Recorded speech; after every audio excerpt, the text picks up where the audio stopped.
ജമ്മു കാശ്മീരിൽ ഈ വലിയ ഒരു സംഘർഷ സാഹചര്യത്തിനെല്ലാം ശേഷം അവിടുന്ന് പതിവ് സംഘർഷ രീതികളും അത് സംബന്ധിച്ച വാർത്തകളുമൊക്കെ വരുന്നുണ്ട്. എല്ലാ കാലത്തും അതിർത്തിയിൽ ഏറ്റുമുട്ടൽ ഉണ്ടായിട്ടുണ്ട്. അതുമാത്രമല്ല, ഇവിടേക്ക് കടന്നു വരുന്ന ഭീകരവാദികളുമായുള്ള ഏറ്റുമുട്ടലും ഈ ഘട്ടത്തിലൊക്കെ തുടരുന്നുണ്ട്. ജമ്മു കാശ്മീരിലെ അവന്തിപ്പോരയിൽ സംയുക്ത സേനയും തീവ്രവാദികളും തമ്മിലുള്ള ഏറ്റുമുട്ടൽ നടന്നു. അവന്തിപ്പോരയിലെ ത്രാലിലാണ് ഏറ്റുമുട്ടൽ നടന്നത്. വിവരങ്ങളുമായി അനന സതീഷ് ചേരുന്നുണ്ട്. അനന, ഈ ഏറ്റുമുട്ടൽ ഇപ്പോഴും തുടരുന്ന സാഹചര്യമാണോ? എന്താണ് വിവരങ്ങൾ?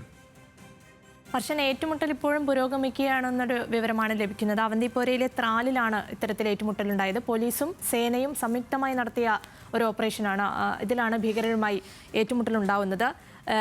നിലവിൽ ഉള്ളൊരു ആശങ്ക എന്താണെന്ന് വെച്ചാൽ, ഇന്ത്യ പാക് സംഘർഷത്തെ തുടർന്ന് ജമ്മു കാശ്മീരിൽ അടച്ചിട്ട് സ്കൂളുകളൊക്കെ തന്നെ ഇന്ന് തുറക്കാനിരിക്കെയാണ് ഇത്തരത്തിലൊരു ഏറ്റുമുട്ടൽ കൂടി ഉണ്ടായിരിക്കുന്നത്. മാത്രമല്ല, വെടിനിർത്തൽ നിലവിൽ വന്ന് അഞ്ചാം ദിനത്തിലേക്ക് കടക്കുമ്പോൾ ജമ്മുവിലെ ജനജീവിതമൊക്കെ സാധാരണ രീതിയിലേക്ക് മടങ്ങി വരുന്നൊരു സ്ഥിതിയും കൂടിയാണുള്ളത്.